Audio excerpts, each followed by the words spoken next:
Танылган терлекчеләр, сыйыр сагучылар, спорт ветераннары, күренекле укытучылар, мәдәният хезмәткәрләре китапның 2нче томында 435ләп биттә урын алачак. По поселениям, конечно, мы поработали неплохо, я бы сказала. Главы поселения все равно, они уж там село и село, много друг друга знают. Еще наивысшие, достойнейшие люди остаются. Это тоже есть. Совет әгъзалары Нурлатның бер генә лаеклы шәхесе дә китап битләреннән төшеп калмасын өчен тырыша. Еллар үтү белән күп кенә мәгълүматлар югалган. Кайча китап геройларының туган елларын, фоторәсемнәрен табып булмый.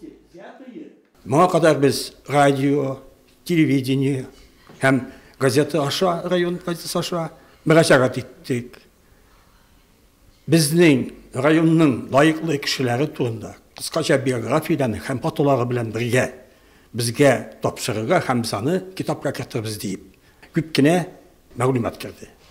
Шуннан соң инде мин белгәнемчә район хакимияте аны